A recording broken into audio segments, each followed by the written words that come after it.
parler un petit peu des problèmes des villes moyennes, parce que ne croyez pas que c'est tout rose aussi dans nos communes.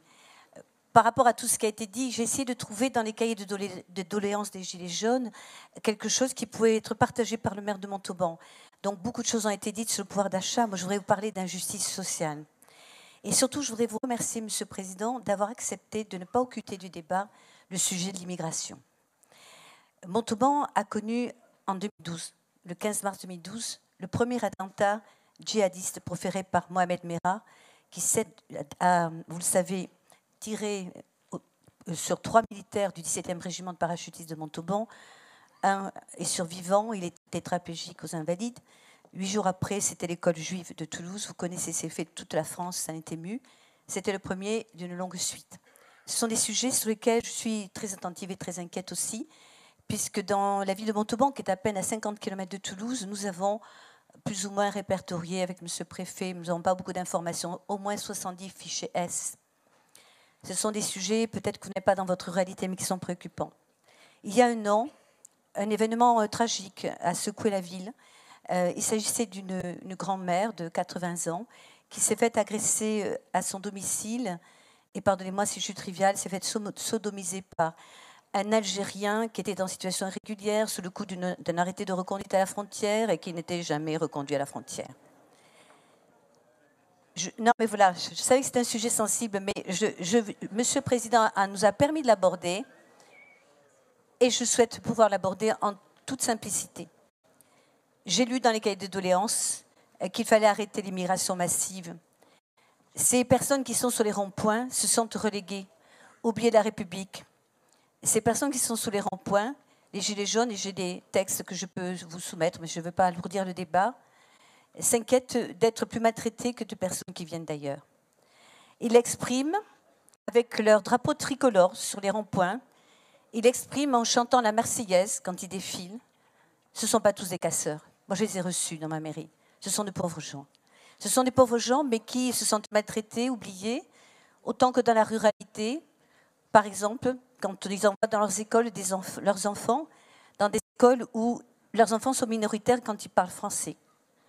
Quand nous parlons, par exemple, des mineurs isolés, vous savez, ces mineurs qui viennent d'ailleurs, eh bien, et que l'on voit que pour nos propres mineurs qui ont des problèmes qu'on devrait pouvoir placer dans des familles d'accueil, dans le cadre de la protection de l'enfance, eh bien, tout ça n'est pas possible parce que tous ces établissements d'accueil, ces familles d'accueil sont complètement embolisées par justement ces mineurs isolés.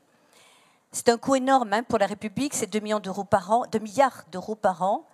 Et je crois savoir d'ailleurs que les départements s'en sont émus, puisque ce sont eux qui sont à charge de ce problème. Et vous avez décidé de leur octroyer 57 000 euros par enfant et par an, c'est-à-dire presque 5 000 euros par mois. Tout cela, les Gilets jaunes le savent aussi. C'est la même chose dans le logement. Quand les Gilets jaunes ne peuvent pas avoir accès à un logement social, et que nous en construisons beaucoup, parce que nous, dans les villes moyennes partout, nous le savons, nous avons des quotas à respecter, et que malheureusement, ces logements sociaux sont embolisés par notamment les réservations préfectorales qui sont destinées justement aux étrangers. Je continue, je suis désolée. On pourra en parler aussi. Mes chers collègues, on s'écoute de manière respectueuse. Très sensible. Je parlerai aussi des soins de santé. Les soins de santé, quand on ne peut pas s'offrir, vous l'avez dit tout à l'heure, un maire rural l'a dit tout à l'heure, des lunettes, une prothèse dentaire, et qu'on voit que par le biais de l'aide médicale d'État, 1 milliard d'euros cette année en 2019, un étranger en situation irrégulière pour se faire rembourser tous ses soins à 100%. Monsieur le Président, il faut l'entendre. Il faut l'entendre. C'est un vrai souci de justice sociale. C'est un vrai souci, je sais qu'il dérange. Et je vais finir par les retraites. Les retraites, c'est la même chose. Quand les Gilets jaunes en moyenne ont 400, 500 euros de retraite, qu'il s'agisse d'artisans, d'agriculteurs, tout simplement de conjointes d'exploitants ou de gens qui n'ont peut-être pas trop travaillé, eh bien, et que l'on voit que le minimum vieillesse, qu'on appelle l'ASPA aujourd'hui, de l'ordre de 800 euros et quelques pour une personne, un peu plus, 45, 1200 euros, je crois, pour un couple, 35% de cette minimum vieillesse sont accordés à des personnes qui ne sont même pas la nationalité française. Tout cela provoque, Monsieur le Président, je vous le dis, une grande injustice, un grand désarroi parmi ces personnes délaissées, déclassées de la République.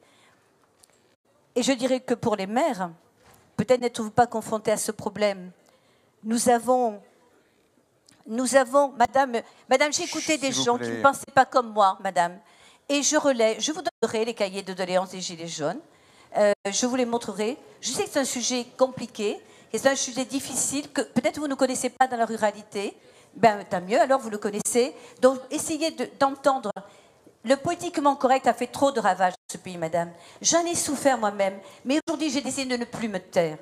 Parce que je ne suis pas là pour parler de moi, je suis là pour parler d'une souffrance qui est vécue par des personnes qui sont dignes d'intérêt. Il n'y a pas de raison, il n'y a pas d'ONG pour les Gilets jaunes. Et pourtant, ils le mériteraient quelquefois, parce qu'ils sont dans une grande détresse. Donc voilà, Monsieur le Président, ce que je voulais vous dire. Et vous terminez par vous proposer des solutions. Tout cela nous coûterait cher. Mais on pourrait très bien, à budget constant, augmenter les retraites si on diminuait par ailleurs, au moins pour une partie, l'aide médicale d'État. Qu'on diminuait la fraude aux allocations sociales. Les fraudes, nous en connaissons tous. Moi, je connais la fraude au mariage blanc, mais il y en a tant d'autres que nous connaissons dans ce domaine. J'ai une proposition à vous faire. Monsieur le Président, j'ai été député pendant 10 ans.